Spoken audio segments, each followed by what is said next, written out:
For centuries, we were told Rome never truly crossed this line, that Germany stopped them, that the Rhine River was the unbreachable edge of an empire. But under quiet fields and modern towns, something else was waiting. Leather shoes, coins, fire pits, proof that Rome was already here, and the story we thought we knew was only the beginning. Most people imagine Rome's northern frontier as a hard boundary, the Rhine, a river that marked the end of ambition, the place where Roman armies met their limit. On one side, stone roads, forts, law, and civilization. On the other, forests and uncertainty. For generations, this map became a story, a tidy narrative. Rome tried, Rome failed, and Germany remained unconquered. We like simple endings. They reassure us. They make sense of chaos. But history, as it turns out, rarely cooperates. It started quietly.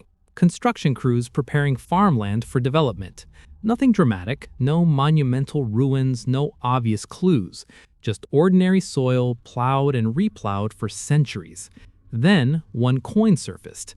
A small piece of metal, worn smooth by hands no one knew, lying where no one had expected it. Roman.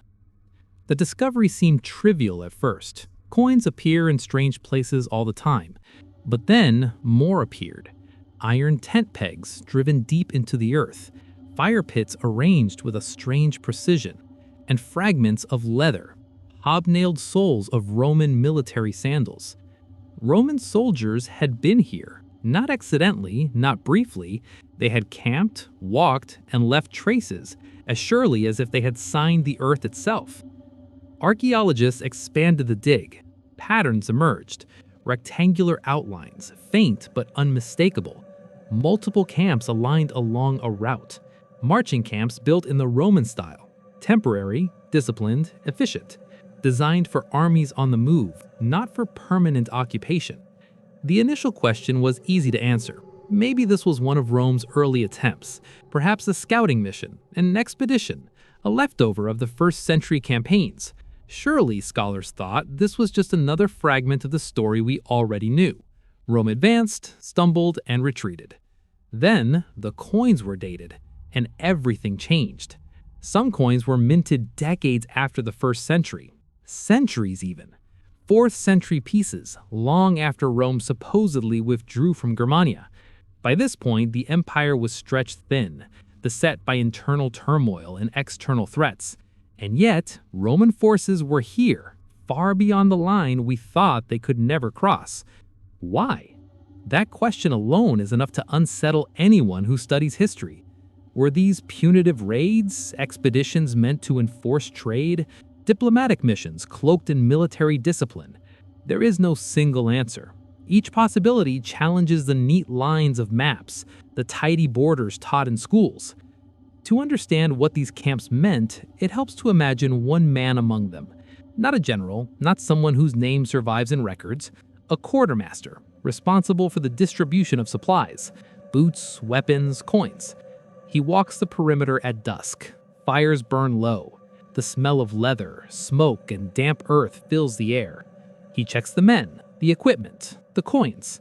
Everything must be in order. This land is foreign, strange, and unpredictable. Yet the system remains Roman. The routines are rigid, precise, human, and those routines leave traces centuries later. At first, scholars hoped to find comfort in old explanations. Perhaps these were merely remnants from Augustus' northern campaigns, or fragments from the disaster in the Teutoburg forest. Perhaps Rome was retreating as usual, leaving only traces behind. But the ground told a different story. The camps weren't isolated. There were many, aligned along strategic routes, near river crossings, along trade paths, each camp deliberately placed, each trace a message of power. Rome had returned, long after it was supposed to have left. The implications are staggering. Rome didn't simply retreat and forget Germany.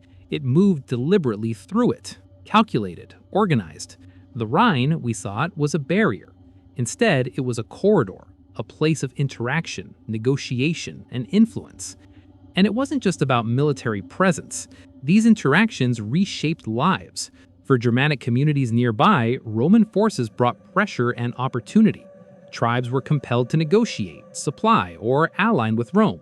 Rival groups could be punished, favored, or coerced. Coins counted, boots issued, and daily life subtly altered by distant power. The quartermaster's routine became history. Every coin, every supply, every footprint mattered. What emerges from this is more than military strategy. It is a story of exchange, influence, and transformation. Germanic leaders learned Roman logistics and organization. Roman commanders learned tribal politics and geography. Practices crossed borders, systems persisted, knowledge traveled. Later kingdoms borrowed Roman methods, roads, military structures, administrative techniques. Rome did not conquer Germany completely, but it changed it irrevocably, and Germany left its mark on Rome in return. Consider the quiet irony. Centuries later, these camps lie beneath farmlands and towns, invisible, silent. Yet they challenge everything we believe about borders and power. Empires do not end neatly, they fade unevenly, through influence rather than conquest, through traces rather than walls. The discovery also raises questions about how we understand history. How many lines do we draw and insist upon? How many events are considered complete when in fact they were ongoing, overlapping, unfinished? If Rome quietly moved across the Rhine centuries later than believed, what else might we be missing? The human element makes it even more vivid. One man walking a camp at dusk, a quartermaster checking boots, a soldier noting the fire pit's arrangement, their routines, their discipline, their lives recorded in coins, soil, and leather. The past becomes human, tangible, emotional. History is not abstract, it is lived. And there's tension here too. Rome was not omnipotent. The empire stretched, strained, and ultimately fell. But in places like Germany, the echoes of power lingered long after the legions departed. Borders that seemed fixed were flexible, temporary, negotiable. Maps mislead, textbooks simplify. Only careful study of traces, soil, and artifacts reveals the truth. Rome's influence persisted quietly, persistently, unpredictably. These camps also challenge modern perceptions. We think of borders as absolute, as rigid lines, as fixed realities. Yet these traces show the truth. Boundaries are flexible, enforced by action, culture, and negotiation, as much as by walls and rivers. The Rhine was both barrier and corridor, line and bridge. Rome walked it with deliberate intention. And that realization leaves a lingering unease. If an empire as powerful as Rome could move unseen, unnoticed in certain records, quietly influencing lands long after official withdrawal, what does that say about history itself? About what is recorded and what is forgotten? About the narratives we accept as fact? By the time this is realized, the archaeological sites themselves have become a kind of human memory. Coins, leather, tent pegs, they are not dramatic, they are ordinary. They were ordinary then, too. But ordinary things left behind survive to tell extraordinary stories. They force us to reconsider everything. The quartermaster, the soldier, the camp itself, each was a small part of something vast. And yet, their traces survive to reshape our understanding of an empire, a land, and a people. Every footprint, every coin, every fire pit speaks across the centuries. And the most unsettling thought, there may be other lines, other borders, other campaigns quietly forgotten. Empires do not always vanish in the manner we expect. History continues beneath the fields, in the soil, in the silence. And sometimes, if we are patient, it reveals itself to us, not as a grand battle, not as a monumental defeat, but in the small, human traces that endure. Rome was not stopped at the Rhine. It lingered, it calculated. It left behind the quiet evidence of its reach and influence. The map we trusted, the stories we told ourselves, are incomplete, and the ground remembers. We are left with questions. How far did Rome truly penetrate the lands north of the Rhine? How many other campaigns, presences, and movements have vanished into ordinary soil?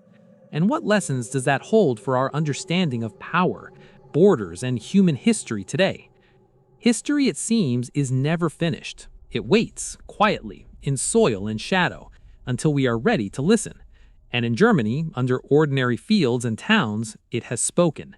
The Rhine was never a hard limit. Rome was already here, and we are only beginning to understand how deep that truth runs.